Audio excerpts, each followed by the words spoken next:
que todos juntos podamos hacer una lectura que está en el libro de los Salmos, en su capítulo número 138. En el libro de los Salmos, en su capítulo número 138. Si está usted con su hijito, póngalo a su lado, lo vamos a leer todos en voz alta y lo vamos a hacer para la gloria de nuestro Señor. Vamos a leer entonces y dar lectura, comenzando este culto, al Salmo número 138, que lleva como título Acción de Gracias por el favor de Jehová, Salmo de David. Y el versículo dice así, lo leemos todos juntos en el nombre del Señor. Te alabaré con todo mi corazón, delante de los dioses te cantaré salmos. Me postraré hacia tu santo templo y alabaré tu nombre por tu misericordia y tu fidelidad, porque has engrandecido tu nombre y tu palabra sobre todas las cosas. El día que clamé, me respondiste, me fortaleciste con vigor en mi alma. Te alabarán, oh Jehová, todos los reyes de la tierra, porque han oído los dichos de tu boca. Y cantarán de los caminos de Jehová, porque la gloria de Jehová es grande, porque Jehová es excelso y atiende al humilde, mas al altivo mira de lejos. Si anduviere yo en medio de la angustia, tú me vivificarás. Contra la ira de mis enemigos extenderás tu mano y me salvará tu diestra. Jehová cumplirá su propósito en mí. Tu misericordia, oh Jehová, es para siempre. No desampares la obra de tus manos. Podemos ver, ¿cierto?, en este texto el gran amor y la misericordia de Dios para con nosotros. No tenemos nada en nuestras manos, si no es por la voluntad de Él. Si Él no nos sostuviera, si Él no nos guardara, si Él no nos acompañara, ¿qué sería de nuestras vidas? ¿Qué sería de nuestras vidas si Él no hubiese salido a nuestro encuentro? ¿Hoy estaríamos aquí? ¿Viviríamos la vida que podemos vivir? No lo podríamos hacer. Es por eso que con eso en mente le invito a que oremos todos juntos al Señor, nos postremos delante de su presencia, porque hemos venido a adorar y bendecir el nombre de nuestro Señor. Hemos venido a engrandecer su nombre. Hemos venido a alabarle a través de las alabanzas y a que Él, a través de su palabra, vaya cambiando nuestras vidas. Usted tiene algo que cambiar en su vida porque yo tengo mucho. Usted también. Quiere decir que necesitamos de nuestro Señor. Así que le invito a que oremos al Señor. Padre eterno celestial, te damos gracias, Señor, en esta hora porque podemos estar juntos alabando y bendiciendo tu nombre. Señor, nos disponemos, Señor, a comenzar en este culto que lo hacemos para ti, Señor. Lo hacemos para reconocer lo que tú haces con nosotros, porque tú nos guardas, nos proteges, nos acompañas, nos ayudas, Señor. ¿Qué sería de mi vida si no fuera por ti, Señor bendito? Señor, permíteme a ver y entender lo grande que eres tú y que este no es un día domingo más. No es que hay que venir hoy día al culto porque hoy es domingo, sino que venimos, Señor, con el propósito de bendecir tu nombre. No porque tú necesites más gloria, porque tú estás completo y perfecto en todos los ámbitos, Señor amado. Pero nuestra vida necesita agradecerte, necesita alabar tu nombre, bendecirte y darte gracias por lo grande que tú has hecho, Señor. Si hay algo que nosotros hoy día podemos tener, te lo debemos completamente a ti. Desde nuestra familia, Señor amado, hasta todo lo que hacemos. Es más, todo lo que va a suceder el día de mañana, Señor, tú ya lo tienes presupuestado para nosotros. Te damos gracias por eso, porque podemos caminar tranquilos, podemos estar tranquilos porque descansamos en ti. Señor, ayúdanos a que nuestra mente y nuestro corazón hoy día estén dispuestos a escuchar tu palabra, a alabar tu nombre, Señor bendito. Que nuestras preocupaciones hayan quedado fuera, Señor amado. Y si hay alguno que hoy día ha llegado triste, ha llegado angustiado, ha llegado quizás con desconsuelo, Señor, con desesperación, Señor, que estas cargas las podamos dejar delante de tus plantas, Señor, para que tú obres conforme a tu voluntad. Te damos gracias, Señor, porque podemos reunirnos en este culto público, Señor. Te pedimos, Padre, que todo lo que hagamos lo podamos hacer para tu gloria desde el fondo de nuestro corazón. Te damos gracias, Padre, y rogamos tu bendición por todo en esta hora, a través de Jesús, nuestro Salvador y Señor. Amén.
noche nos unimos al canto celestial, glorioso Jesús.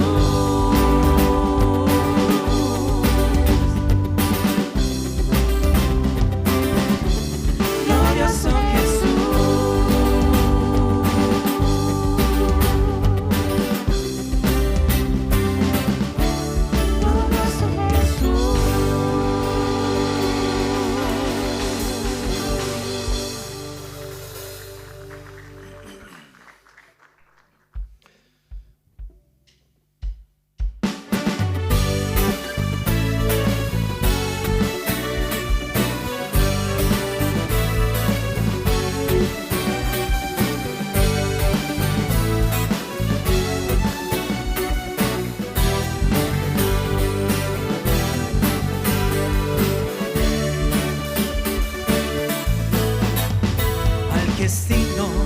recibir la gloria, al que es digno de recibir honor, al que es digno de recibir la gloria, al que es digno de recibir honor. Levantemos nuestras manos y adoremos a Jesús, Cordero de gloria, y exaltemos su incomparable majestad. Por siempre, al gran yo soy, a Jesús, al que es digno de recibir la gloria, al que es digno de recibir honor, al que es digno de recibir la gloria, al que es digno de recibir honor. Levantemos nuestras manos y adoremos a Jesús, Cordero de gloria, y exaltemos su incomparable majestad, al que vive por siempre, a gran yo soy, a Jesús, al que es digno de recibir la gloria, al que es digno de recibir honor, al que es digno de recibir la gloria, al que es digno de recibir honor. Levantemos nuestras manos y adoremos a Jesús, Cordero de gloria, y exaltemos su incomparable majestad, al que vive por siempre, al gran yo soy, a Jesús. Levantemos nuestras manos y adoremos a Jesús, Cordero de gloria, y exaltemos su incomparable majestad, al que vive por siempre, al gran yo soy, al que vive por siempre, al gran yo soy, al que vive por siempre, al gran yo soy, a Jesús.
Diré y de tus bondades, porque eres más grande de lo que imagino y más hermoso, Dios, de lo que he pensado. Oh, tú eres grande, Dios.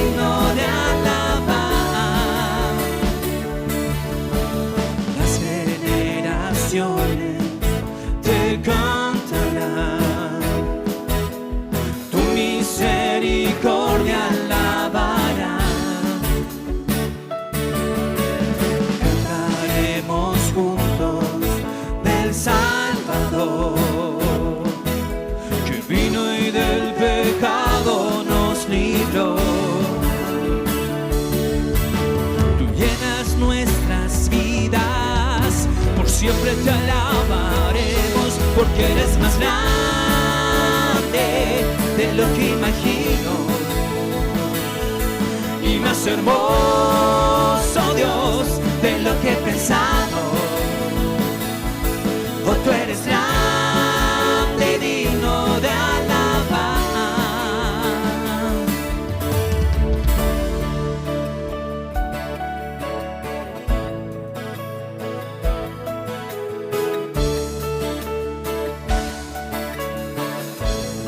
Tú eres grande, no hay nadie como tú.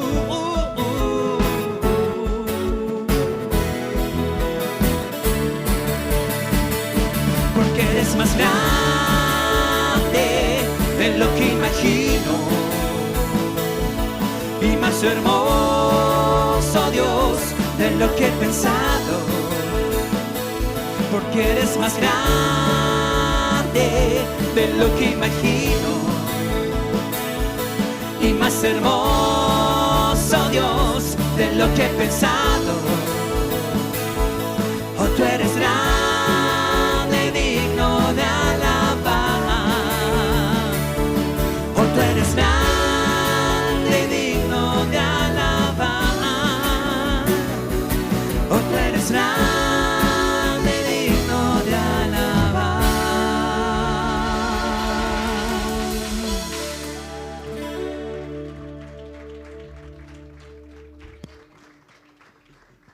Buenos días, hermanos.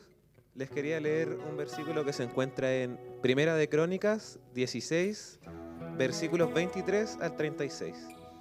Y dice así: Cantad a Jehová toda la tierra, proclamad de día en día su salvación, cantad entre las gentes su gloria, y en todos los pueblos sus maravillas. Porque grande es Jehová, y digno de suprema alabanza, y de ser temido sobre todos los dioses. Porque todos los dioses de los pueblos son ídolos, mas Jehová hizo los cielos. Alabanza y magnificencia delante de él, poder y alegría en su morada. Tributad a Jehová, oh familias de los pueblos, dad a Jehová gloria y poder. Dad a Jehová la honra debida a su nombre. Traed ofrenda y venid delante de él. Postraos delante de Jehová en la hermosura de la santidad. Temed de su presencia, toda la tierra. El mundo será aún establecido, para que no se conmueva. Alégrense los cielos y gócense la tierra. Y digan en las naciones, Jehová reina. Resuene el mar y su plenitud. Alégrese el campo y todo lo que contiene. Entonces cantarán los árboles de los bosques delante de Jehová, porque viene a juzgar la tierra. Aclamad a Jehová, porque él es bueno, porque su misericordia es eterna. Y decid, sálvanos, oh Dios, salvación nuestra, recógenos y líbranos de las naciones, para que confesemos tu santo nombre y nos gloriemos en tus alabanzas. Bendito sea Jehová, Dios de Israel, de eternidad a eternidad. Y dijo todo el pueblo, amén, y alabó a Jehová. Hermanos, ¿por qué no seguimos levantando la mejor adoración que podamos tener para el Dios de dioses, para el Rey de gloria, para el que nos salvó y nos tiene aquí hoy? Cantemos como una congregación unida y démosle toda la gloria que Él merece.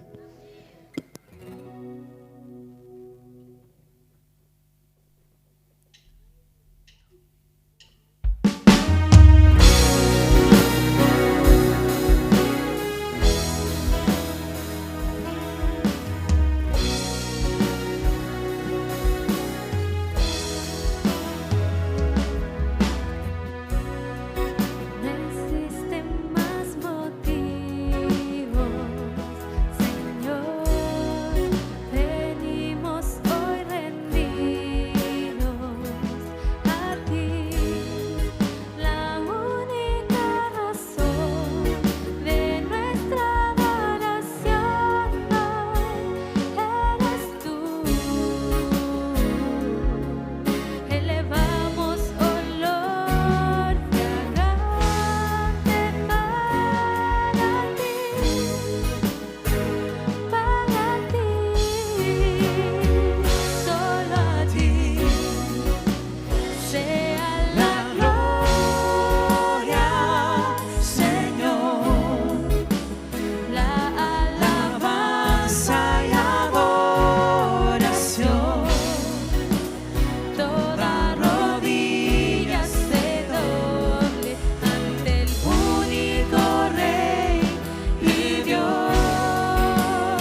canto en las naciones de la tierra. Exaltado es el Señor sobre la creación, y su nombre es adorado entre los pueblos, y su reino se establece con poder. Toda gloria y majestad,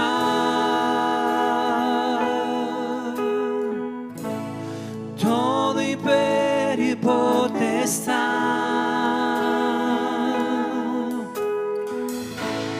desde ahora y para siempre, al que nos dio la libertad.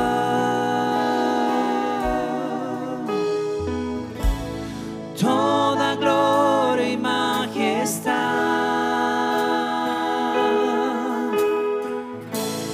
todo imperio y potestad, a nuestro Dios y Padre eterno, y a Jesucristo el Salvador.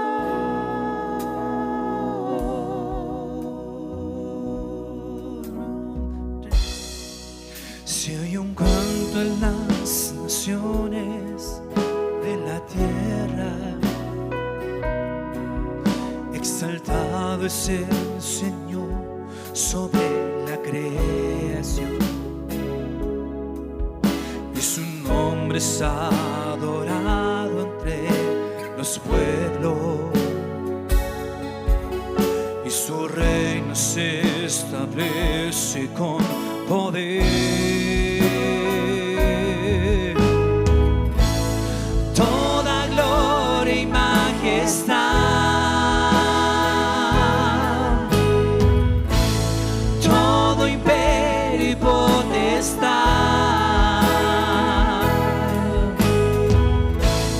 desde ahora y para siempre, al que nos dio la libertad.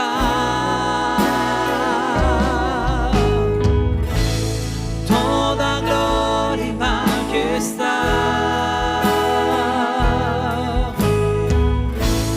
todo imperio y potestad, a nuestro Dios y Padre eterno,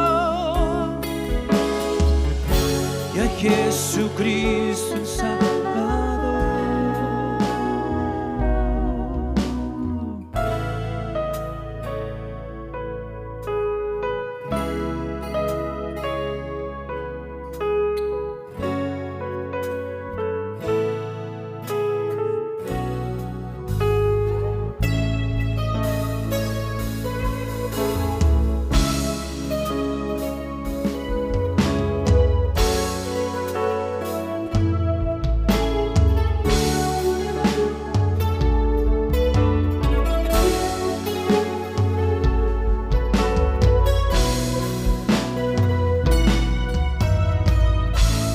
Toda gloria y majestad, todo imperio y potestad, desde ahora y para siempre, al que nos dio la libertad. Toda gloria y majestad, todo imperio y potestad, a nuestro Dios y Padre eterno, y a Jesucristo el Salvador, y a Jesucristo Jesucristo el Salvador, a Jesucristo el Salvador.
Digno es el Cordero Santo, Santo, Santo es Él.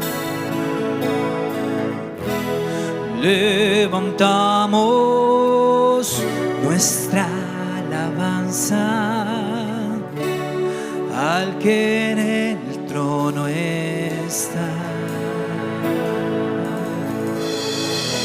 Santo, Santo, Santo, Dios Todopoderoso, ¿quién fue, quién es y quién vendrá? La creación hoy canta y damos gloria a Él. Tú eres digno por siempre y siempre.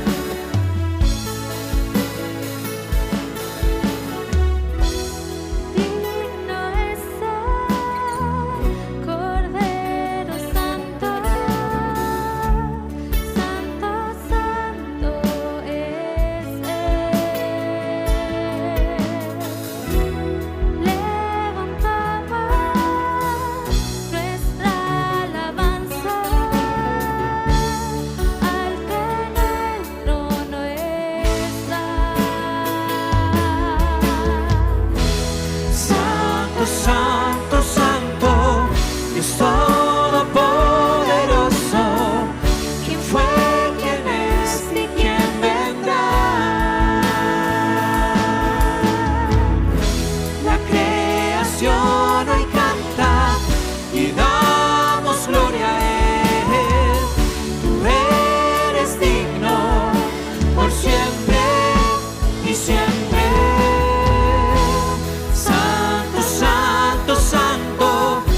Todopoderoso, ¿quién fue, quién es y quién vendrá? La creación hoy canta y damos gloria a Él. Tú eres digno por siempre y siempre.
hoy y siempre.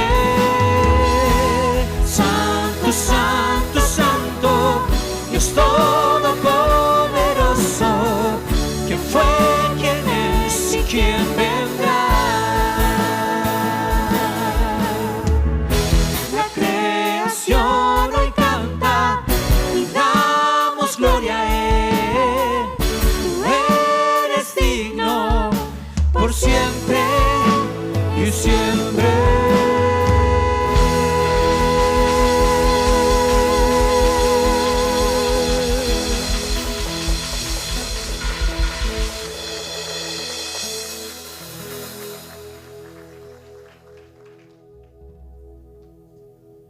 Bendito sea el nombre del Señor, amén.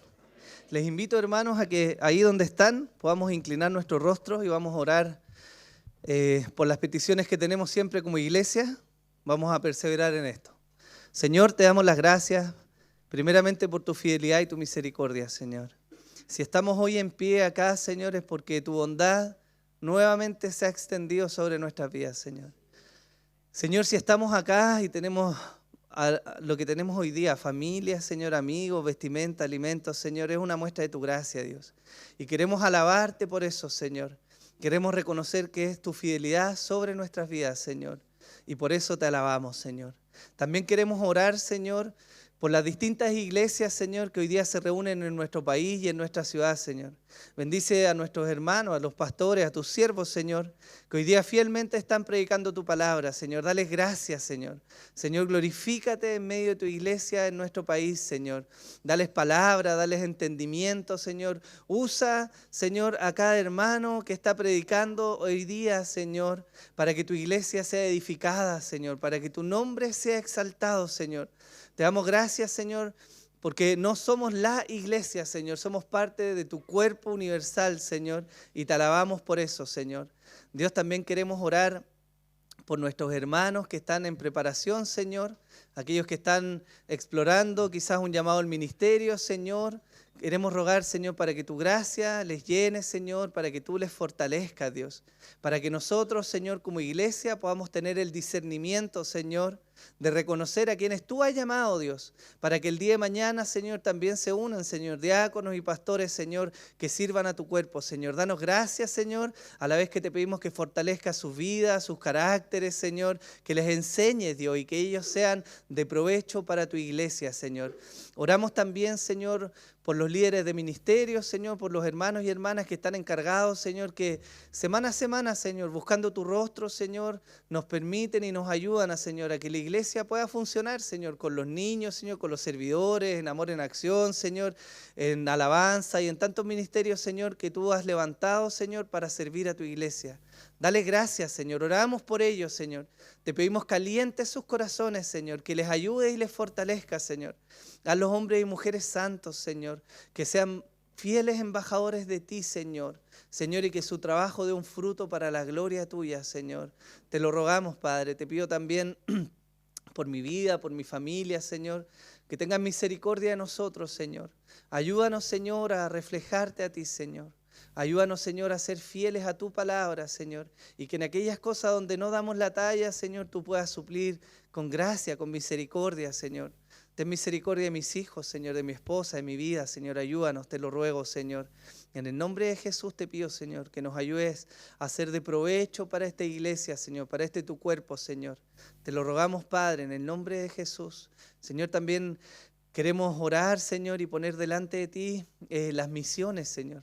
Oramos por nuestro hermano y pastor Eyimar, Señor, que está en Nueva Zelanda, Señor. Te pedimos, Señor, que le ayudes, Señor, y que la labor que tú le has mandado a hacer, Señor, renueve su fuerza, fortalezca a su familia, le des palabras, Señor, y vayas poderosamente junto a él, Señor. Dale gracias, Señor. También te pedimos por los misioneros, Señor, que están en distintos lugares, Señor, del mundo, hoy día enseñando, predicando, Señor, llevando tu palabra, negándose, Señor. Algunos de ellos sufriendo persecución, Señor, por amor de tu nombre. Glorifícate en esos lugares, Señor. Dale palabras, Señor. Actúa con prodigios, Señor, con milagros a través de ellos, Señor. Fortalece sus cuerpos, Señor. Sánales si están enfermos, Señor. Y sobre todas las cosas, guarda sus corazones, Señor. para que no desfallezcan, Señor, en desánimo, Señor, sino que puedan ver el fruto de tu obra, Señor. Ayúdanos a nosotros a ser una iglesia, Señor, que también tiene la misión presente, Señor. Porque no nos has puesto solamente para deleitarnos acá, Señor, sino que también nos has llamado, Señor, a colaborar en la misión, más allá de nuestros límites, Señor, o de nuestra ciudad o de nuestro entorno, Señor. Oramos por eso, Señor. Te pedimos, Padre amado, que también bendiga a las familias de esta iglesia, Señor. Ayúdanos a hacer esa iglesia familiar que está en tu palabra, Señor. Una iglesia que efectivamente, aunque tiene fallas, Señor, y aunque pecamos, Señor, tu amor, Señor, sobreabunda de tal manera, Señor, que cubre nuestras faltas. Ayúdanos a nosotros, Señor, a amar y guiar a nuestros hermanos, a guiar a nuestros hijos, Señor, y que seamos una iglesia que te exalte, que te glorifique, Señor, que te honre, Señor, y que viva para tu gloria, Señor. Te damos muchas gracias por eso. Padre, también queremos poner delante de ti en esta hora, Señor, nuestras ofrendas, nuestros diezmos, Señor, de aquello que tú nos has dado a nosotros, Señor, y con lo cual nos suples abundantemente, Señor. Hoy día queremos, Señor, retribuirte, Señor, y mostrarlo, Señor, no como algo que tenemos que hacer simplemente, Señor, sino con gratitud en nuestros corazones, Señor, como una muestra de que reconocemos que todo lo que tenemos viene de ti, Señor, y que también estamos involucrados con tu iglesia y con el avance de tu reino, Señor. Así que oramos, Señor, por este tiempo y por las ofrendas que vamos a dar, Señor, y pedimos tu bendición, Señor, en el nombre de Jesús. Amén y amén. Vamos a ofrendar, hermanos, entonces.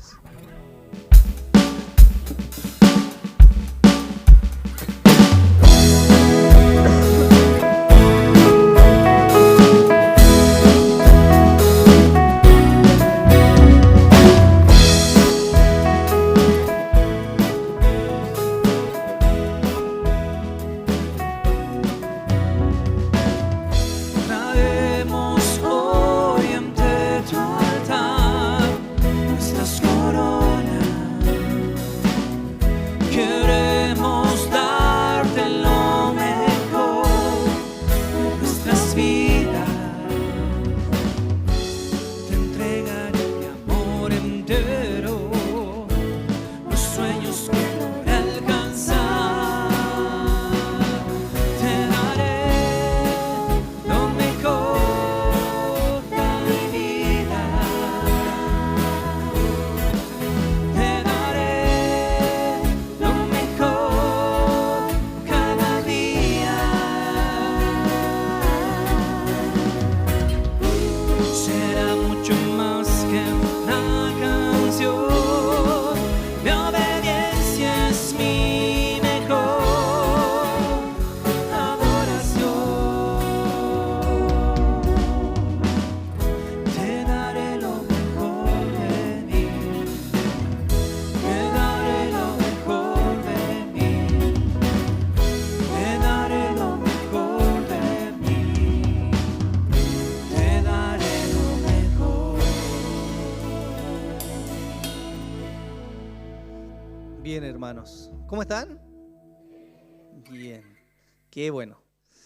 Tuve helado hoy día de la mañana, ¿no? Más o menos. Vamos a orar. Vamos a orar por nuestros niños, por los maestros, las maestras de escuela dominical. Y vamos a pedirle al Señor que también nos ayude a que su palabra llegue a lo profundo de nuestro corazón. Como les digo habitualmente, hermanos, es imposible para nosotros ser transformados y cambiar por nuestra propia voluntad, ¿ya? Si el Señor no obra en nuestros corazones, no hay forma en que seamos transformados. Así que yo creo que es prudente y necesario que oremos al Señor, ¿o no? Y que el Espíritu Santo que vive en nosotros entonces nos ayude y haga penetrar su palabra en lo profundo de nuestro ser. Amén. Señor, queremos orar en este momento, darte las gracias por nuestros niños, Señor. Señor, los amamos, Señor, y sabemos que tú los amas más. Por eso queremos orar, Señor, y rogar en esta hora que los maestros y maestras puedan tener palabra para ellos, Señor. Dales gracias, Señor. Dales entendimiento, dales sabiduría, Señor. Señor, haz brotar de sus corazones el amor por ti para que puedan amar a nuestros hijos, Señor. Y en medio de la exposición que hoy día van a tener, Señor, tú también obra en nuestros pequeños, te lo rogamos, Señor. Sabemos que toda palabra, Señor, que hemos sembrado y que se ha sembrado en sus corazones, a tu tiempo va a dar fruto, Señor. Pero de manera especial te pedimos, Señor, que hoy día permitas que tu Espíritu Santo lleve esa palabra a lo profundo de sus corazones, Señor, para traer un fruto de salvación, Señor. No queremos simplemente que se porten bien, queremos que tú los salves, Señor, que ellos te amen, Señor, que vivan en tus caminos, Señor, y que el día de mañana sean los hombres y mujeres, Señor, que van a bendecir esta tu iglesia, Señor. Así que oramos por ellos, Señor, y también te pedimos por nosotros en este tiempo, Señor, por los que hemos de quedar escuchando tu palabra. Danos gracia, entendimiento, ayuda a que nuestra mente esté concentrada, Señor, y nuestro corazón receptivo a tu palabra, Señor. Te pido, Señor, para que me ayudes y me des fidelidad a tu palabra, Señor, para que no sea de tropiezo, sino al contrario, Señor, pueda ser de provecho para tu iglesia, Señor. Queremos honrarte, queremos glorificar tu nombre y sobre todas las cosas queremos que tú nos transformes a la imagen de Cristo, Señor. Así que te damos gracias y dejamos este tiempo delante de ti, Señor, en el nombre de Jesús. Amén y amén. Pueden salir los niños.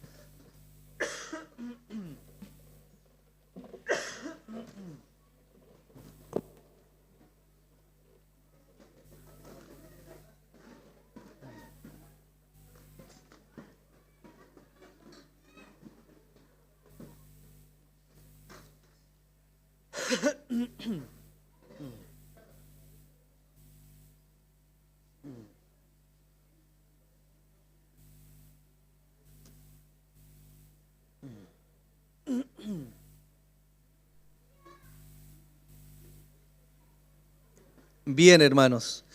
Por favor, abra su Biblia en el Evangelio de Juan, capítulo 14.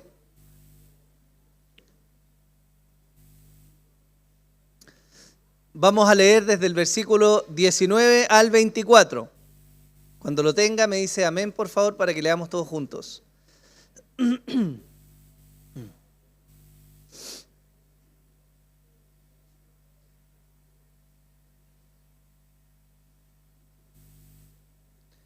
Juan capítulo 14, versículos 19 al 24. ¿Lo tiene? ¿Amén? Bien, dice así. Un poco más de tiempo y el mundo no me verá más, pero vosotros me veréis, porque yo vivo, vosotros también viviréis. En ese día conoceréis que yo estoy en mi Padre y vosotros en mí y yo en vosotros. El que tiene mis mandamientos y los guarda, ese es el que me ama. Y el que me ama será amado por mi Padre, y yo le amaré y me manifestaré a él. Judas, no el Iscariote, le dijo, Señor, ¿y qué ha pasado que te vas a manifestar a nosotros y no al mundo? Jesús respondió y le dijo, si alguno me ama, guardará mi palabra, y mi Padre lo amará, y vendremos a él, y haremos con él morada. El que no me ama no guarda mis palabras, y la palabra que oís no es mía, sino del Padre que me envió. Amén. Bien, como saben, hermanos, estamos viendo una sección del Evangelio de Juan que está enfocada en la última noche que pasó Jesús con sus discípulos antes de ser apresado.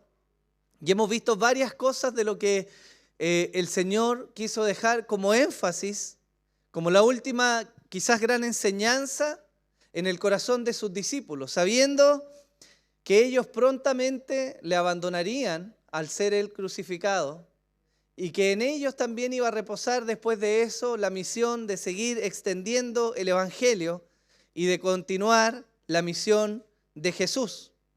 Jesús le ha dicho varias cosas a sus discípulos y de manera particular el gran énfasis de toda esta sección que nosotros estamos estudiando es algo que Jesús quiere grabar en el corazón de ellos. ¿Se acuerda que eso, no? Que lo hemos hablado.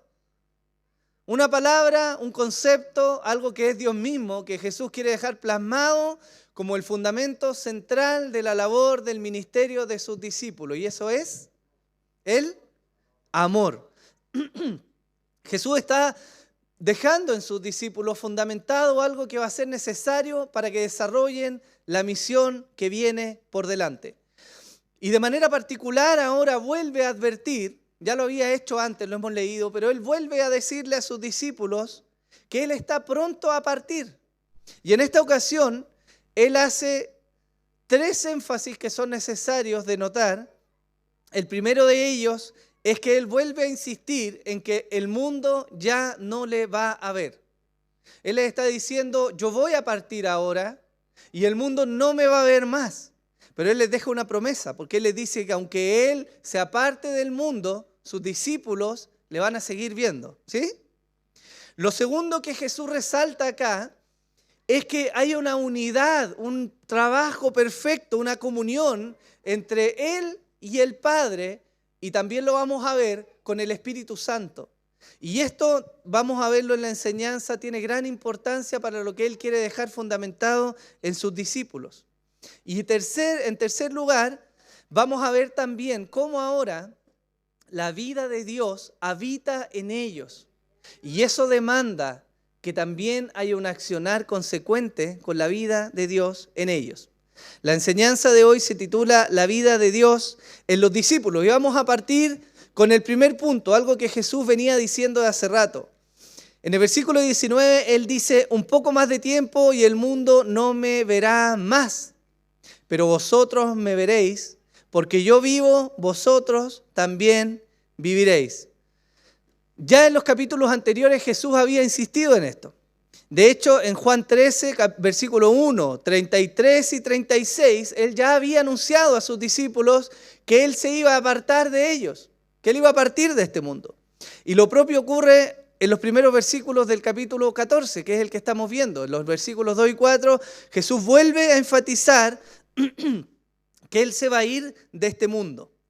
Pero ahora dice algo que es importante, porque Él parte diciéndoles, un poco más de tiempo y el mundo no me verá más, pero vosotros me veréis.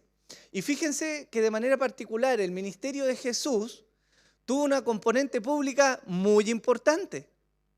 Jesús estuvo aproximadamente 3 años ejerciendo su ministerio, ¿se acuerda, cierto? Y de esos 3 años estamos en la última noche que Él va a compartir con sus discípulos antes de ser apresado. Y hay un énfasis que se hace en el Evangelio de Juan, en toda esta gran sección que estamos estudiando de esa noche. Pero el resto del tiempo de su ministerio, Él lo ejerció de manera pública. Jesús enseñó, habló, hizo milagros, hizo prodigios, confrontó a los fariseos y todo eso lo hizo de manera pública. Fíjense que en Juan 6, versículo 2, se nos narra así. Después de esto, Jesús se fue al otro lado del mar de Galilea, el de Tiberias, y le seguía una gran multitud, pues veían las señales que realizaba en los enfermos. Y lo mismo dice en Mateo 24, versículos 22 al 23. Entonces le trajeron un endemoniado ciego y mudo y lo sanó, de manera que el mundo hablaba y veía, y todas las multitudes estaban asombradas y decían, ¿acaso no es este el hijo de David? Tal fue el ministerio público de Jesús que incluso dio pie a que sus detractores, los fariseos, lo confrontaran públicamente. Mateo 24, 24 dice, pero cuando los fariseos lo oyeron, dijeron, este no expulsa a los demonios, sino por Belcebú, el príncipe de los demonios. Jesús no se enfocó solamente cuando Él vino en sus discípulos. No estuvo apartado solo para ellos. Él habló públicamente. Él fue un testimonio visible del amor y del favor de Dios a toda la gente de esa época, hermanos. Y Jesús les está diciendo ahora, en el seno íntimo a sus discípulos, el mundo ya no me va a ver más. Los milagros, los prodigios, las enseñanzas, las palabras, los debates y las confrontaciones públicas llegaron a su fin. Y ahora, en lo que seguía en adelante, solamente los discípulos de Jesús iban a ser capaces de verle. Las palabras de Jesús, como le decía, sus caricias, sus abrazos, su sonrisa, el sonido de su voz, se iba a apagar para el mundo. Fíjese que esto es curioso, porque una de las acusaciones que hace el mundo hoy día, o que hacen los detractores del Evangelio, es decir, ¿dónde está Jesús? ¿O no? ¿Lo ha escuchado usted alguna vez? Que la gente le dice, pero muéstrame a Jesús y con eso me basta y entonces voy a creer, ¿o no? Pero fíjense que esa gracia de Dios, de tener al Mesías, al Verbo encarnado, caminando en las calles, recorriendo los lugares, eso cesó y se acabó. Ese ministerio público en el cual Dios mismo se dignó a venir y a recorrer las calles y a prestarse para los debates y para la enseñanza, se acabó. Y esa muestra de misericordia o de gracia en su tiempo cesó para dar paso ahora al ministerio en que Jesús se revela y se manifiesta exclusivamente, ¿a quién dice? ¿A quién? A los discípulos. Y hermanos, eso es a la vez una muestra terrible para el mundo, porque si el Señor testificara acá en medio nuestro, yo creo que tendría buen fruto, ¿no? Pero Él decidió sacarse de este mundo para dar paso a que la iglesia ahora en su lugar testificara del nombre de Jesús. Eso quiere decir también que para nosotros se nos ha dado un regalo, hermanos. Y es que tenemos la posibilidad de ver a Jesús, no físicamente, ya les voy a hablar de esto, pero vemos a Jesús actuar en medio nuestro, ¿no? ¿O no? ¿La iglesia es capaz de reconocer al Cristo vivo? ¿La iglesia es capaz de reconocer el accionar y el obrar de Jesús en medio de este mundo caído y sobre todo en medio de su iglesia, o no? Por supuesto que sí. Y eso nos ha sido dado como un regalo, como una gracia a nosotros. Jesús les está hablando esto a los discípulos y hay por así decirlo, un doble cumplimiento. Porque efectivamente la iglesia que viene después de los discípulos pues es capaz de reconocer a Jesús. Pero los discípulos evidentemente le volvieron a ver físicamente. ¿Cuándo ocurrió eso? Después de la resurrección. La Escritura dice que Jesús se apareció en medio de ellos y ellos, después de ver que su Señor había estado en la tumba, le volvieron a ver e incluso a tocar. Lucas 24, del 36 al 40 dice, mientras ellos relataban estas cosas, Jesús se puso en medio de ellos y les dijo, paz a vosotros. Pero ellos, aterrorizados y asustados, pensaron que veían un espíritu. Y Él les dijo, ¿por qué estáis turbados y por qué surgen dudas en vuestro corazón? Mirad mis manos y mis pies, que soy yo mismo. Palpadme y ved, porque un espíritu no tiene carne ni huesos como veis que yo tengo. Y cuando dijo esto, les mostró las manos y los pies. Eso es parte de la manifestación que Jesús tuvo para con sus discípulos, ¿o no? Pero luego de eso dice la Escritura que Jesús ascendió a los cielos y ya dejó de estar presente de manera física en medio de su pueblo. Pero hay algo que se extiende y que tiene que ver con el hecho de que Dios se manifiesta en medio de su pueblo. Pablo escribe en Gálatas capítulo 4, versículo 19, hijitos míos, por quienes de nuevo sufro dolores de parto, ¿hasta qué? Hasta que Cristo, ¿qué? Sea formado. ¿En quién? ¿A quién le habla Pablo? Pablo le habla a la iglesia. Es decir, Pablo les está abriendo su corazón y les está diciendo, hermanos, se lo dice de manera tierna, hijitos, yo oro y sufro hasta que Cristo sea formado en ustedes, ¿cierto? Y lo mismo o de manera similar dice Pablo en Romanos 8:29, porque a los que de antemano conoció, también los predestinó a ser hechos conforme ¿a qué? ¿A la imagen de quién? ¿Y quién es ese hijo? Jesús, para que Él sea el primogénito entre muchos hermanos. Entonces cuando vemos este versículo y Jesús les está diciendo, bueno, yo me voy a ir y el mundo ya no me va a ver, pero ustedes me van a ver, Él les está diciendo y les está enseñando que Él va a ser formado en medio de su iglesia. Por lo tanto, hermanos, aunque nosotros hoy día no veamos con nuestros ojos a este Jesús en su cuerpo, lo podemos ver formado en medio de su iglesia. ¿O no es así? ¿O solo vemos en medio nuestro pecado y destrucción y malicia? Es hermoso cuando tenemos la capacidad de ver a Cristo formado o de ver rasgos de Cristo en medio de su pueblo, en medio nuestro. Esa es una gracia maravillosa y un regalo, hermanos, que nos ha sido dado. ¿Amén o no? Eso es maravilloso. Apocalipsis 22, del 1 al 5, dice: y me mostró un río de agua viva, de vida, resplandeciente como cristal, que salía del trono de Dios y del Cordero, en medio de la calle de la ciudad. Y a cada lado del río estaba el árbol de vida, que produce 12 clases de fruto, dando su fruto cada mes. Y las hojas del árbol eran para sanidad de las naciones. Y ya no habrá más maldición. Y el trono de Dios y del Cordero estará allí, y sus siervos les servirán. Ellos verán su rostro, y su nombre estará en sus frentes, y ya no habrá más noche, y no tendrán necesidad de luz de lámpara ni de luz de sol, porque el Señor Dios los iluminará, y reinarán por los siglos de los siglos. A pesar de que no vemos a Jesús hoy día, y de que vemos rasgos de Él formados en medio de su pueblo, llegará el día, iglesia, en que le veremos cara a cara. Y eso debe alentar nuestros corazones, amén. Pero también Jesús les está diciendo algo en medio de esto. Él les está prometiendo, dado que Él vive, ellos también vivirán. Y ya lo habíamos hablado un par de enseñanzas atrás. Jesús estaba a punto de ser crucificado e iba a morir. Y evidentemente para sus discípulos que proseguían la misión después de Él, era algo aterrador, ¿o no? Imagínense el maestro, su Señor, su amigo, a quien habían visto hacer tremenda cantidad de prodigios, iba a ser muerto delante de ellos. Y Jesús les deja estas palabras como testimonio para que ellos recuerden en el momento que Él resucitó, entonces que tenía poder de vencer a la muerte. Y vemos el cambio, yo les decía, de estos discípulos cobardes que se apartaron todos al ver a su Señor capturado y muerto.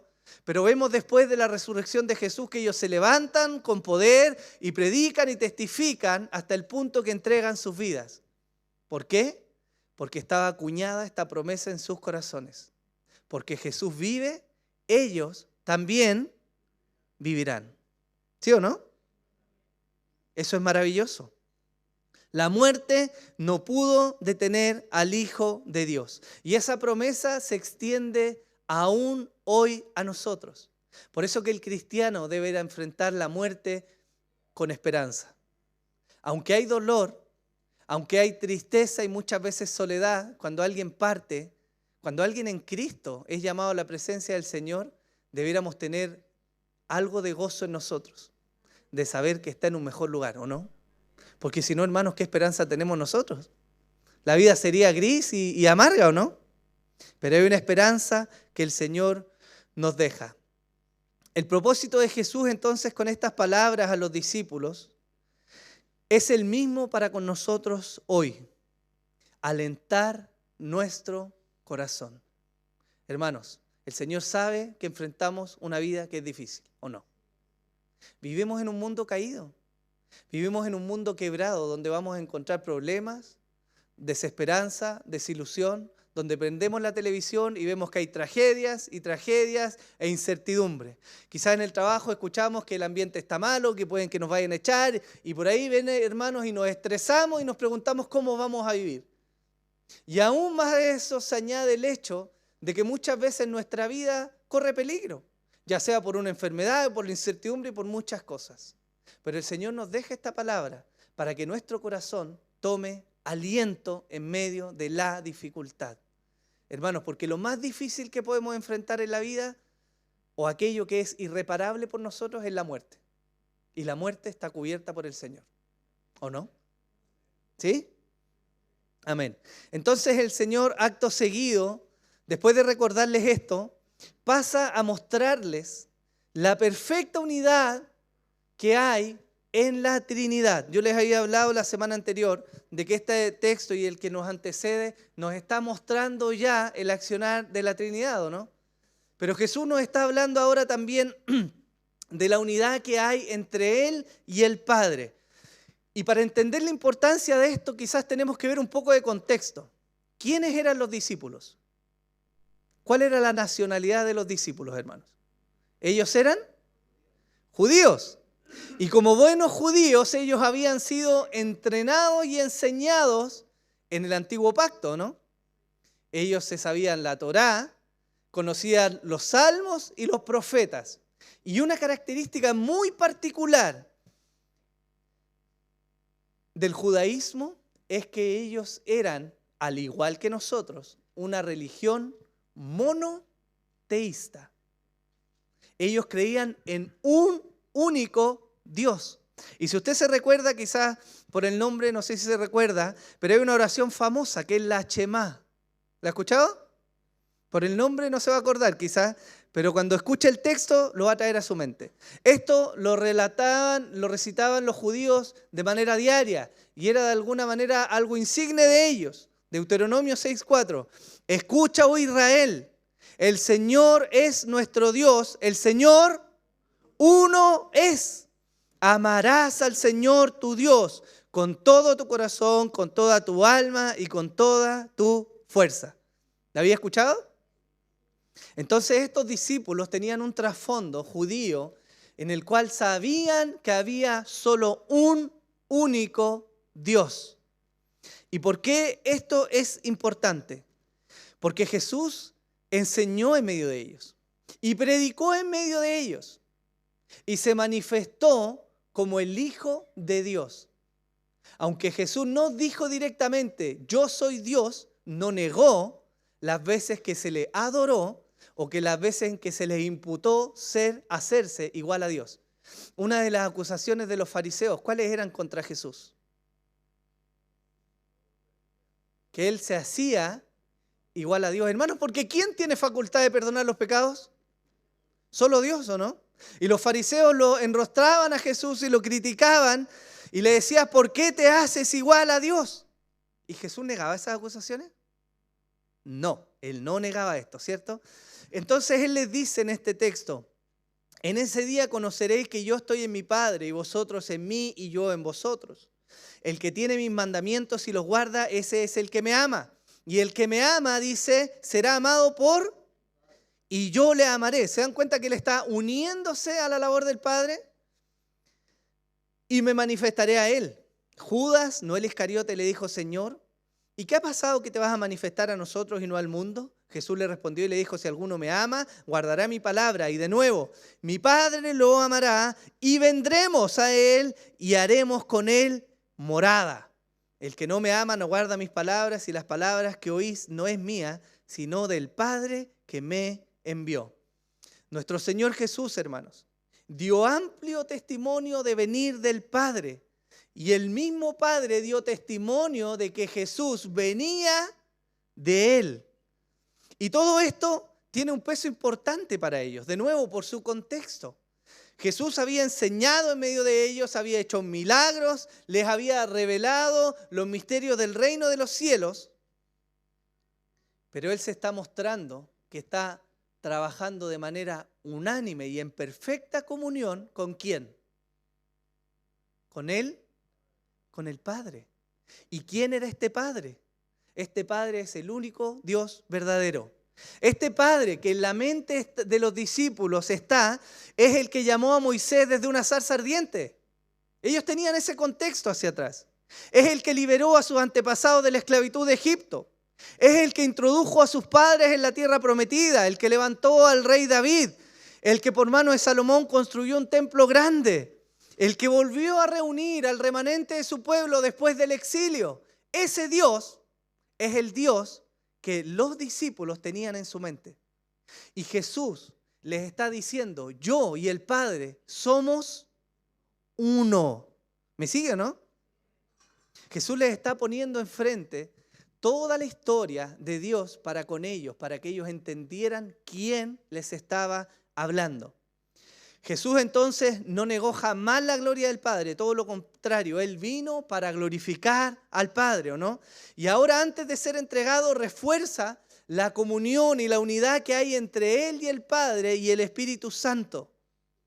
Si no eran suficientes las palabras de Jesús a los discípulos, ahora les está recordando que sus obras no las ha hecho solo, sino que Él ha hecho lo que el Padre le ha mostrado que haga. Mateo 3, del 13 al 17, un evento conocido. Entonces Jesús llegó de Galilea al Jordán, a donde estaban Juan, para ser bautizado por él. Pero Juan trató de impedírselo diciendo, yo necesito ser bautizado por ti y tú vienes a mí. Y respondiendo Jesús le dijo, permítelo ahora, porque es conveniente que cumplamos así toda justicia. Entonces Juan se lo permitió. Después de ser bautizado, Jesús salió del agua inmediatamente y he aquí los cielos se abrieron y él vio, ¿qué vio? Al Espíritu de Dios, ¿qué hacía? Que descendía como una paloma sobre él. Y he aquí se oyó una voz de los cielos que decía, ¿qué decía esa voz? ¿En quién me he complacido? No solo vemos la Trinidad actuar, sino que vemos el respaldo de Dios de manera pública sobre su Hijo Jesús. ¿Lo vemos? Yo les pregunto, ¿o Jesús verdaderamente es Dios y está en unidad con Él, o es un mentiroso? Pero hay alguien que reconoce de manera explícita en la Escritura que Dios no puede apoyar a los mentirosos. Juan 9 del 24 al 33. Por segunda vez llamaron al hombre que había sido ciego y le dijeron, da gloria a Dios. Nosotros sabemos que este hombre es un pecador. Entonces él les contestó, si es pecador, no lo sé. Una cosa sé, que yo era ciego y ahora veo. Le dijeron entonces, ¿qué te hizo? ¿Cómo te abrió los ojos? Él les contestó, ya os lo dije y no escuchasteis. ¿Por qué queréis oírlo otra vez? ¿Es que también vosotros queréis haceros sus discípulos? Entonces lo insultaron y le dijeron, tú eres discípulo de ese hombre, pero nosotros somos discípulos de Moisés. Nosotros sabemos que Dios habló a Moisés, pero en cuanto a este, no sabemos de dónde es. Respondió el hombre y les dijo, pues en esto hay algo asombroso, que vosotros no sepáis de dónde es, y sin embargo a mí me abrió los ojos. Y él dice, sabemos que Dios no oye a los pecadores. Pero si alguien teme a Dios y hace su voluntad, a éste oye. Desde el principio jamás he oído decir a alguien que abriera los ojos a un ciego de nacimiento. Si éste no viniera de Dios, no podría hacer nada. ¿Se dan cuenta? Jesús afirma su divinidad y afirma su unidad con el Padre. Y el Padre a su vez, a lo largo del ministerio de Jesús, ha venido dando testimonio de quién es el Hijo. Él es veraz. Y su respaldo ha estado sobre Jesús. Mateo 17, del 1 al 8. 6 días después Jesús tomó consigo a Pedro y a Jacobo y a Juan su hermano y los llevó aparte a un monte alto y se transfiguró delante de ellos y su rostro resplandeció como el sol y sus vestiduras se volvieron blancas como la luz. Y aquí se le aparecieron Moisés y Elías hablando con él. Entonces Pedro, tomando la palabra, dijo a Jesús, Señor, bueno es estarnos aquí. Si quieres, haré aquí 3 enramadas, una para ti, otra para Moisés y otra para Elías. Mientras estaba aún hablando, he aquí una nube luminosa los cubrió. Y una voz salió de la nube diciendo, este es mi Hijo amado, en quien me he complacido. A él oíd. Cuando los discípulos oyeron esto, cayeron sobre su rostro y tuvieron gran temor.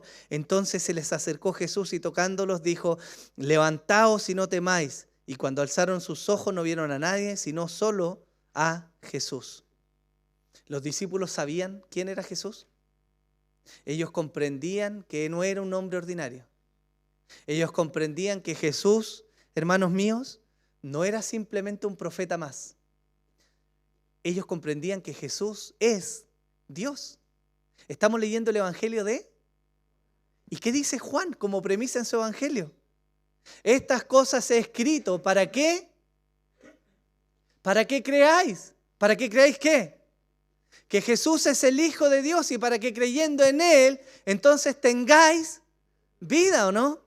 Juan, que escribe el Evangelio que leemos y que deja registro de lo que estamos viendo, él tenía la convicción de que Jesús no era cualquier hombre, sino que era Dios encarnado. Y él lo deja escrito así. En Juan 1, en el principio existía el Verbo. Y el Verbo estaba con Dios y el Verbo era Dios. Él estaba en el principio con Dios, todas las cosas fueron hechas por medio de Él y sin Él nada de lo que ha sido hecho fue hecho. En Él estaba la vida y la vida era la luz de los hombres y la luz brilla en las tinieblas y las tinieblas no lo comprendieron. Versículo 6, vino al mundo un hombre enviado por Dios cuyo nombre era Juan.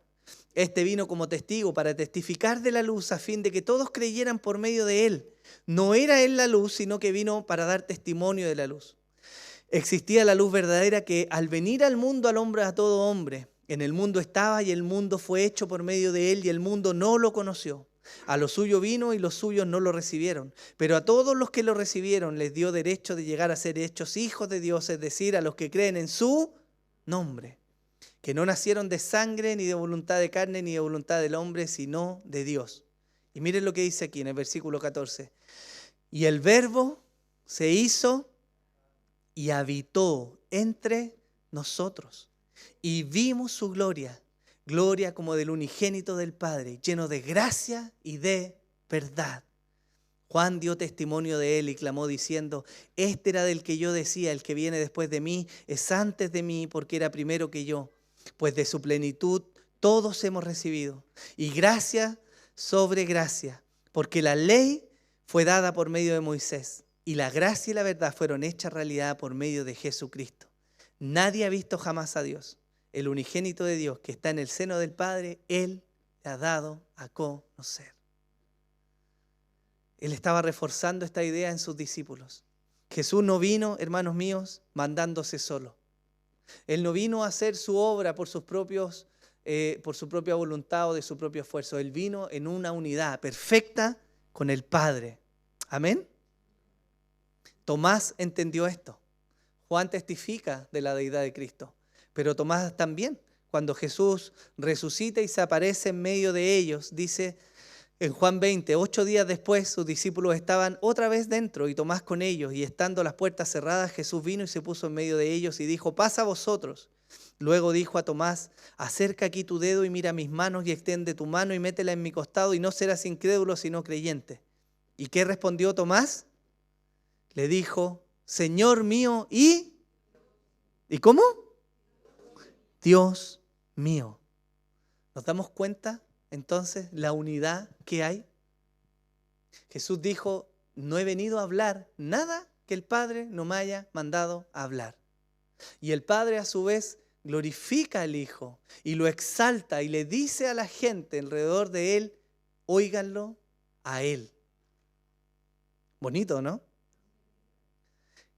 La Biblia nos da amplia evidencia de la Trinidad. En Génesis 1, cuando tenemos a Dios formando, ¿cierto? Todo dice, en el principio creó Dios los cielos y la tierra estaba sin orden y vacía, y las tinieblas cubrían la superficie del abismo, y el Espíritu de Dios se movía sobre la superficie de las aguas. Y en el versículo 26 dice, hagamos al hombre a nuestra imagen, conforme a nuestra semejanza, y ejerza dominio sobre los peces del mar, sobre las aves del cielo, sobre los ganados, sobre toda la tierra, y sobre todo reptil que se arrastra sobre la tierra. Entonces testificamos, y este texto nos muestra el accionar de la Trinidad. Un Dios, tres personas, cada uno es Dios, pero a la vez cada uno es distinguible de los demás. Y todos operando en una perfecta y armoniosa unidad. ¿Amén?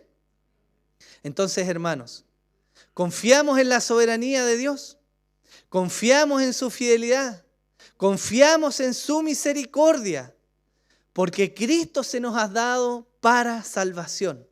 Y el mismo Cristo que se nos entregó para morir por nosotros, le dijo a sus discípulos, les conviene que yo me vaya, porque va a venir otro similar a mí, dice, otro consolador, pero este va a estar con ustedes todos los días hasta el fin del mundo.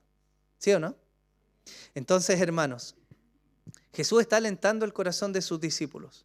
Los está animando a ver lo que Dios está haciendo. Pero también les está mostrando que ahora la vida de Dios viene a morar profundamente en ellos.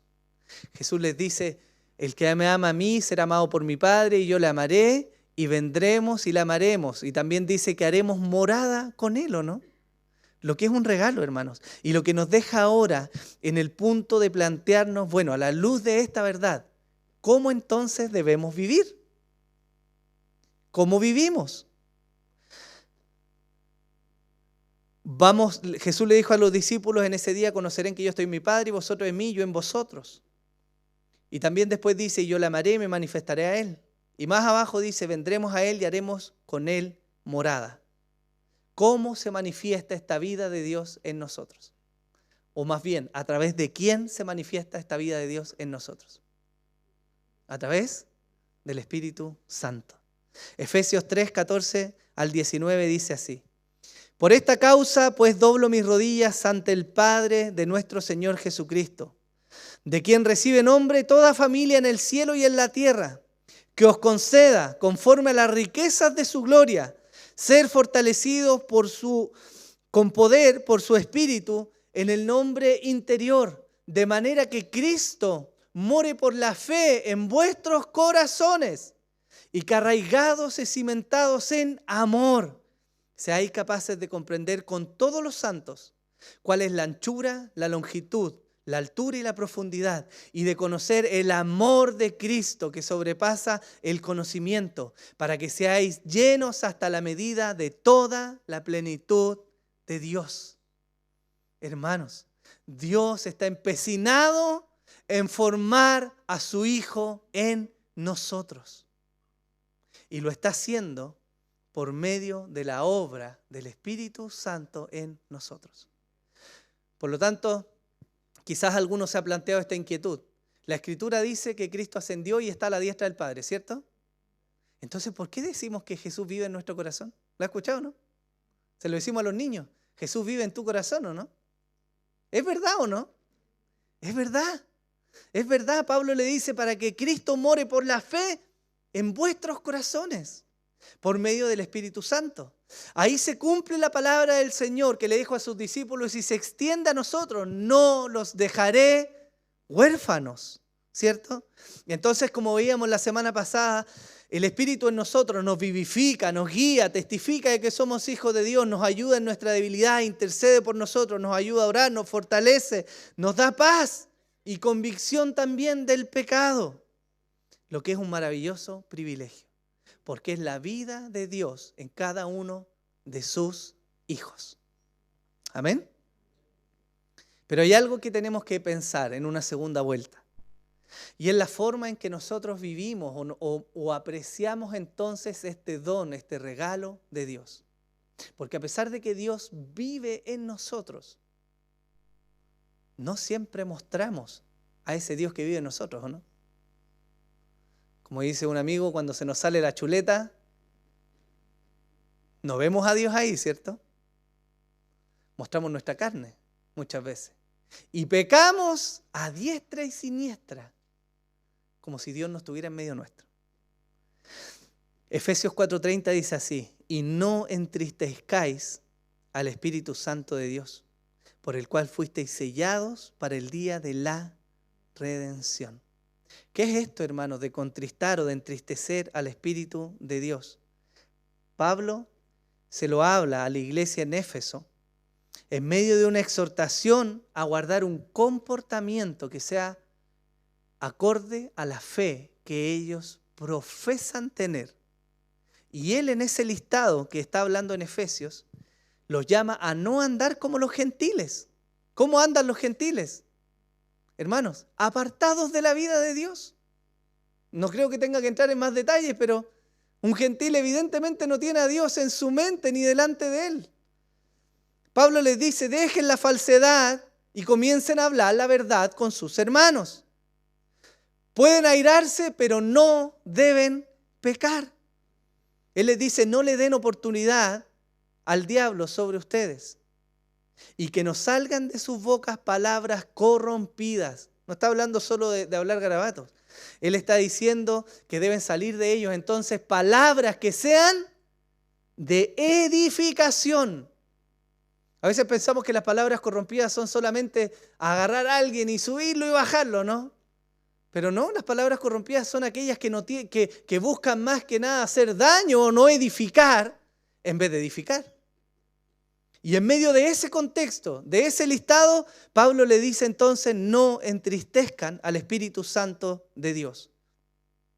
La palabra griega que es lupeo se puede traducir también como apagar.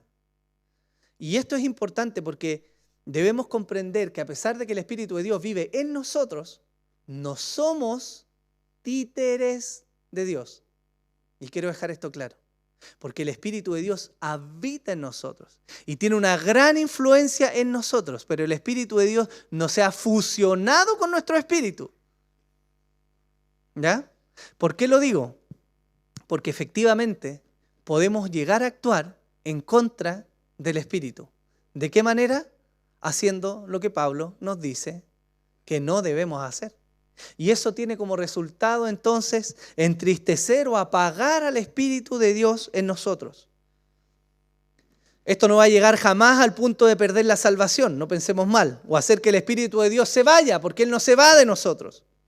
Sin embargo, si llega a este punto en que entristecemos al Espíritu de Dios en nosotros, entonces vamos a ser guiados por la carne y no por el Espíritu. No creo que haga falta que lo diga, porque yo mismo he sido ejemplo muchas veces de lo que es ser guiado por la carne, ¿no? Pablo le dice a la iglesia en Gálatas 5, el 16 y 21, digo pues, andad por el Espíritu y no cumpliréis los deseos de la carne. Porque el deseo de la carne es contra el Espíritu y el del Espíritu es contra la carne. Pues estos se oponen en uno al otro, de manera que no podéis hacer lo que deseáis. Pero si sois guiados por el Espíritu, no estáis bajo la ley. Ahora bien, las obras de la carne son evidentes, las cuales son inmoralidad, impureza, sensualidad, idolatría, hechicería, enemistades, pleitos, celos, enojos, rivalidades, disensiones, sectarismos, envidias, borracheras, orgías y cosas semejantes, contra las cuales os advierto, como ya os lo he dicho antes, que los que practican tales cosas no heredarán el reino de Dios. Y fíjese lo que Pablo le dice a la iglesia. Él no está diciendo, hermanos, vamos a hacer una campaña, nos vamos a ir al monte y nos vamos a apartar de este mundo perverso para ahí alejarnos de la carne. Él le está diciendo, no. Si ustedes quieren no andar en la carne, la única forma es andando por el Espíritu. Porque cuando andamos por el Espíritu, entonces en consecuencia no vamos a andar en la carne. ¿Se acuerdan cuando hablamos? Jesús lo dice en este texto que leímos. ¿Qué viene primero, la obediencia o el amor? Si me amáis, guardaréis mis mandamientos. Entonces tengo que obedecer a Dios en todo. Oye, amemos. Porque si amamos verdaderamente, entonces la consecuencia natural es que vamos a obedecer. Y de la misma manera, si andamos en el Espíritu, entonces no vamos a andar en la carne. Pero no podemos buscar no andar en la carne para ser más espirituales, hermanos. Es imposible. Es una batalla perdida. Lo único que va a generar en nosotros es frustración, es desánimo y es querer alejarnos de Dios. Cuando el remedio está en amar al Señor y en buscar entonces ser dominados, guiados por el Espíritu de Dios. Entonces su fruto, no el fruto de nosotros, sino el fruto del Espíritu, va a abundar en medio nuestro. Amén, ¿o no? ¿Sí? Esto debiera llevarnos entonces a reflexionar cuál es la relación de hoy día de nosotros de manera personal con la vida de Dios en nosotros. Esto de manera, de nuevo, personal, en mi comunión, en mi intimidad, en mi reflexión, en mi forma de actuar. ¿Por qué, hermanos míos? Porque Dios vive en nosotros. Imagínense este privilegio. Nosotros en la práctica somos pecadores, ¿o no? En la práctica. Justificados, se nos ha imputado la justicia de Cristo de manera legal. Dios nos mira y dice, ellos son justos. Dios nos mira y dice, ellos son santos. Se nos ha imputado por Cristo. Pero en la práctica, hermano, usted y yo sabemos que no. ¿Sí o no? La toalla sobre la cama, la ropa mal tirada. Y ejemplos miles tenemos. No somos santos. Nos hacemos rabiar, nos enojamos fácilmente. Nos sacamos en cara las cosas, peleamos, debatimos, no perdonamos, no somos hermanables muchas veces. Que es una muestra de la corrupción aún en nosotros. Pero hay una solución que es buscar entonces andar en el Espíritu. Pero esto tiene una dimensión también, hermanos, que con esto termino, que se extrapola, que sale de nosotros y tiene que ver con la vida en comunidad. Porque si Dios vive en nosotros, en los que son creyentes, en los discípulos, ¿no vive también en nuestros hermanos que lo son? ¿Qué cree usted? ¿Vivirá Dios en mi hermano que es cristiano o no?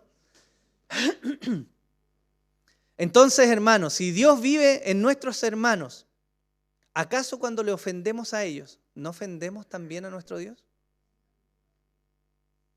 Ciertamente cada vez que quebrantamos el mandato de amar a nuestros hermanos, estamos ofendiendo entonces a Dios. La imagen de Dios, Cristo está siendo formado hoy día en medio de su iglesia, en diferentes áreas, al ritmo de Dios, porque Él es sabio y Él sabe cómo trabaja en cada uno de nosotros. Pero si hay alguien que verdaderamente es cristiano, hermanos, es imposible que no esté siendo formado a la imagen de Cristo. Porque esto no lo formo yo como pastor, ni lo forma usted como hermano. Lo forma Dios en su pueblo. Por lo tanto, es imposible que eso nos esté dando. Pero fíjese la facilidad con la que muchas veces nosotros dañamos o nos enfrentamos o nos oponemos al mismo pueblo de Dios. Y no entendemos que el mismo Padre de nosotros es el Padre de mis hermanos. ¿Sí o no? No sé si le ha pasado alguna vez que saca a los niños a jugar y de repente llega algún niño medio matón, ¿cierto? Y usted se pone al lado y le dice, él viene conmigo, es mi hijo. ¿Sí o no? Pero se nos olvida a veces que cuando tratamos mal a nuestro cónyuge o tratamos mal a nuestro hermano, está nuestro Padre mirando. Porque mi Padre es también el Padre de ustedes, ¿o no? Imagínense cómo sería entonces la vida de la iglesia si tuviéramos siempre esta conciencia de que Dios habita también en mis hermanos. ¿Heriríamos tan fácilmente a los demás? Yo creo que no, ¿cierto? Pero el Señor precisamente le viene hablando de eso a sus discípulos. Él nos viene hablando del amor. Él les viene hablando de lavarse los pies los unos a los otros. Él les viene pidiendo encarecidamente que sobre todas las cosas permanezcan en amor. Porque eso afecta la vida de iglesia. Romanos 8 del 12 en adelante dice, así que hermanos, somos deudores, no a la carne, para vivir conforme a la carne. Porque si vivís conforme a la carne, habréis de morir. Pero si por el Espíritu hacéis morir las obras de la carne, ¿qué dice ahí? Viviréis. Porque todos los que son guiados por el Espíritu de Dios, los tales son, pues no habéis recibido un espíritu de esclavitud para volver otra vez al temor, sino que habéis recibido un espíritu de adopción como hijos, por el cual clamamos, Abba, Padre. Tenemos un regalo maravilloso que nos ayuda en lo personal, que nos vuelve de nuestro extravío, que nos da cierta convicción de pecado cuando hemos pecado. Y eso es para nuestra edificación personal. Pero yo hoy día quiero que usted también tenga presente que Dios habita en nuestros hermanos. Por lo tanto, mi trato para con otros es muy importante. Porque si queremos ser una iglesia familiar que ama, ¿cierto?, a Dios y que vivimos la comunión como Dios manda, debemos ser conscientes de que Dios habita también en los demás. Por lo tanto, ojo en la rapidez con la que juzgamos. Ojo en la rapidez con que abrimos la boca, ¿cierto?, y levantamos la lengua. Porque el Padre de mis hermanos es mi Padre. Amén. Póngase en pie, por favor.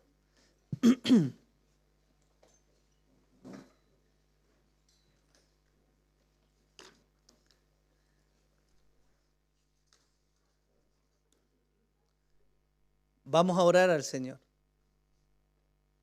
Y yo quiero animarle a que dentro de su oración le pida al Señor ver la belleza de Cristo en sus hermanos.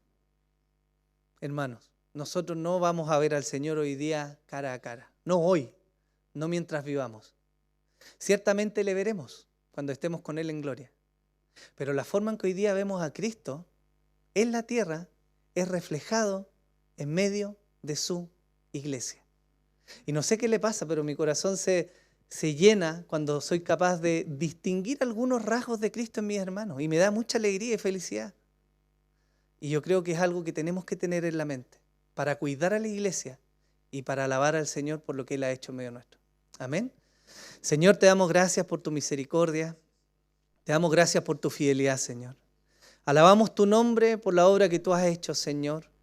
Porque ciertamente, Señor, te rebajaste para vivir en nosotros, Señor.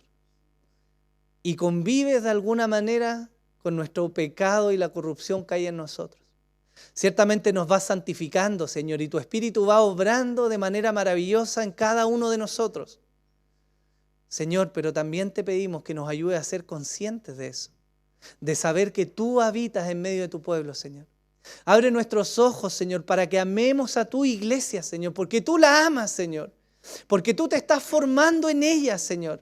En los débiles en la fe, en los fuertes en la fe, en los que les cuesta, en los que son más instruidos, Señor. Tú te estás formando en tu iglesia, Señor. Y yo te ruego que nos abras los ojos y podamos verte a ti, Señor, en medio de ellos, para que amemos a tu iglesia, Señor, y te reconozcamos a ti, Señor. Danos gracias, Señor. Danos gracias, Señor, y ayúdanos a valorar a quienes tú has puesto alrededor nuestro, Señor. Señor, porque no es que nosotros simplemente hayamos elegido estar acá, sino que tu gracia se ha manifestado, Señor. Y nos has dado diferentes hermanos y hermanas con dones y talentos maravillosos, Señor, con experiencias que testifican de tu obra y de tu veracidad, Señor, con consuelo, con ánimo, con fortaleza, con palabras de aliento, con amor, Señor, con ayuda. Tanto has derramado en tu iglesia, Señor. Y yo te pido que nos permitas verte a ti en eso, Señor. Y podamos entonces honrar y glorificar tu nombre por tu iglesia, Señor. No por la iglesia Cristo Eterno Redentor, es por tu iglesia, Señor, que tú sostienes, levantas, fortaleces y que sin duda tú llevarás a la madurez. Por eso te amamos, Señor, y te pedimos que nos acompañes en esta semana y nos guíes, Señor. Ayúdanos a avivar la comunión contigo, Señor. Ayúdanos a doblar nuestras rodillas, a llegar a lo íntimo, Señor, a apreciar la obra del Espíritu en nuestras vidas, Señor. Y darte gracias, Señor, porque verdaderamente no nos dejaste solos, Señor. Te alabamos, Señor. Bendice a mis hermanos y acompáñales. En el nombre de Jesús, Señor. Amén y amén. Que el Señor les bendiga, mis hermanos.